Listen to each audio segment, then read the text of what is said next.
You may be in the prime of your youth and vigor, but your body belongs to this earth, and it's corrupt, and it cannot follow.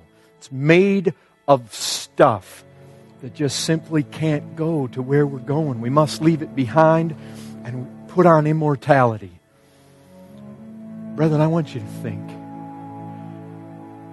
And the thing is, before we meet again, if we have this conference again next year, some of you may be gone. Some of you may be gone. There is things that are described about our heavenly future. I mean, it says where the Lord calls it sleep. And that has been no small comfort to me. I've gone to sleep many times. I'm not a stranger to sleep. Sleep is okay. And so it's like the Lord's wanting to tell us, it's all right. Sleep in the Lord. Asleep in Jesus.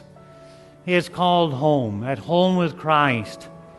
Immortality begins. I'm trusting in Him every step of the way, and even as of now, I'm still battling cancer. And I must say that despite going through all to these different kinds of so-called faith healers and crusades and not getting healed, I'm so thankful God never healed me of cancer.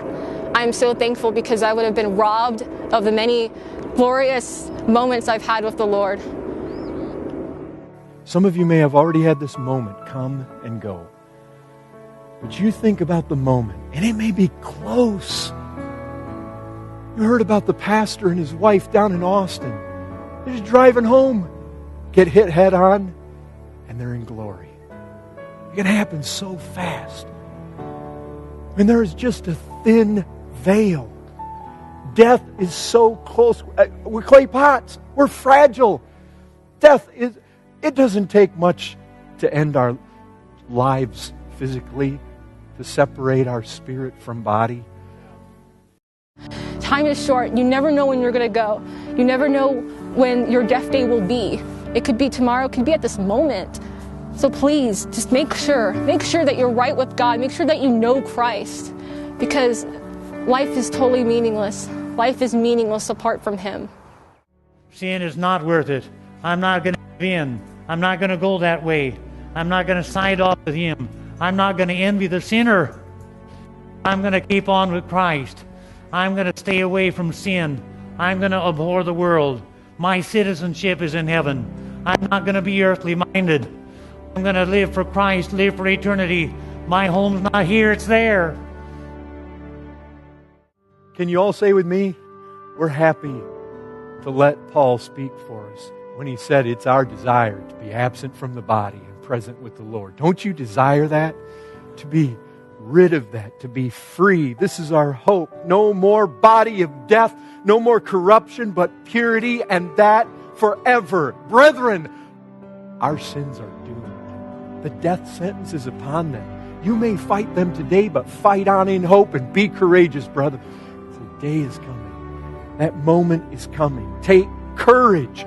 Those sins you groan under now, that you wage war against now, that you fight and weep over now, they are temporary. Christ, He is everything for Him, all for Him. He deserves it all. He gets it all. I want to do all for Him. I want to be all for Him. I want to finish well. I want to be on the stretch with God. And you come to the end, and I'm telling you, brethren, one thing you don't want to be, one thing that you don't want to have around your house, one thing you don't want to have around your heart is sin. One is contraband. You especially come to the end, and you want a pure heart. You want a clear conscience. You don't want to have sin dabbling around, hanging around your head. You don't want to be messing with it. You don't want to be struggling with sin. You want to come to the end with victory over sin, where it's just, where you've got dominion, where you've got victory. We don't just put off this body and we're just done with sin. It says that we are going to be like Him.